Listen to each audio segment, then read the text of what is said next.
हिंदू नववर्ष झंकड़ स्थित मां सारला पीठ में झामु यात्रा पूर्व निर्धारित नीति अनुसार देवनीति संपन्न सह दिन 12टार मां को एक सुसज्जित विमान में नंडा देवल स्थित निकटस्थ चरकी पड़िया को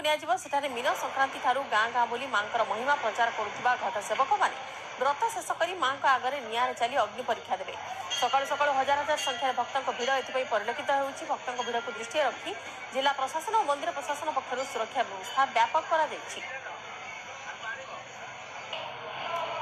आज महाविश्व पणा संक्रांति बा ओडिया नववर्ष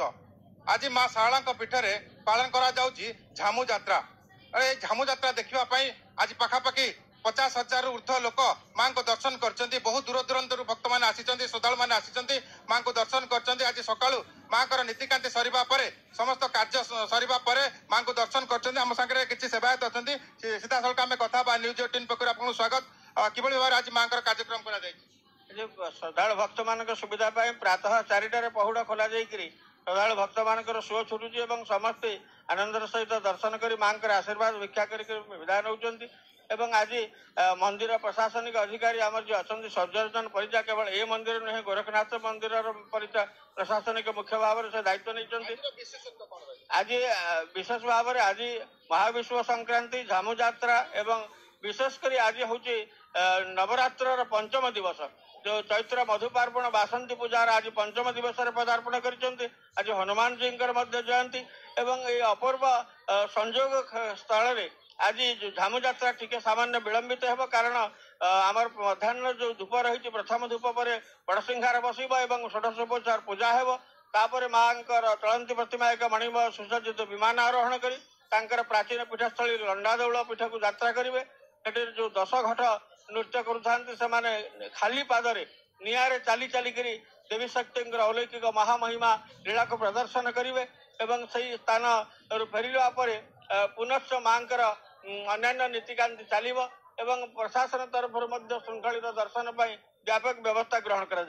निश्चित रूप से मनस्कामना पूर्ण होता है। आज हूँ महाविश्व संक्रांति तथा हनुमान जयंती मां का आज पणा संक्रांति झामु यात्रा आर महान विशेषत्व अच्छे जहाँ जे मानसिक करता मुझे मो क्षेत्र में कहि मां निश्चित मानसिक पूर्ण करे भक्तर ही भगवान जो मैंने भक्ति चित्तर मां को मुंडियाटे मारी मां आवा बोली कहे राति अधे 3 पर जो विपद पड़े गोटे मनीष कि जी भी पाऊ पशु पक्षी आरंभ कर मोर माँ तार जवाब दिए राति किसी ना हाथ टाणी से घोषाड़ी नहीं आस मो पाखक मो पाखे शरण नहीं मुझे उद्धार करदेवी मार निश्चिंत महिमा रही ना लक्ष लक्ष भक्त ये आसिक माँ को झामु यात्रा करते भल भाव दर्शन है। मंदिर प्रशासन तरफ उपयुक्त पदक्षेप ग्रहण कर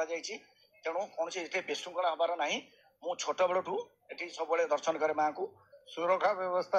करे पुलिस प्रशासन पूरा सहयोग क्रमे से जो एसडीपीओ इंस्पेक्टर प्लस आमर जो फांडी अधिकारी बड़ बाबू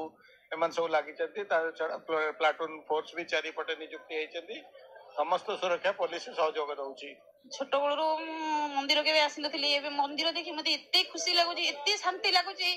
माने बहुत माने शांति दर्शन कर बहुत भल भाव दर्शन कर पारे मां को बहुत खुशी लगे बहुत रही कि आज दिन में मां को दर्शन कले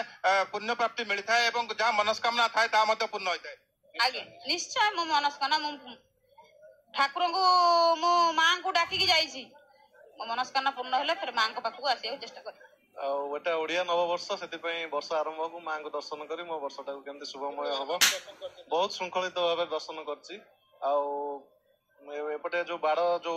झाड़ दिहना जो खरार प्रकोप को रक्षा करने मंदिर प्रशासन तरफ बहुत भल भाव ये व्यवस्था करा बहु संख्यार भक्त और श्रद्धा मैंने आसी आज मां को दर्शन कर कड़ा सुरक्षा व्यवस्था मध्य किभली भाव भक्त मैंने आसबे मां को दर्शन करेंगे से समस्त प्रकार व्यवस्था करा देखा जगतसिंहपुर मां सारला पीठर शरद साहू न्यूज 18 ओडिया।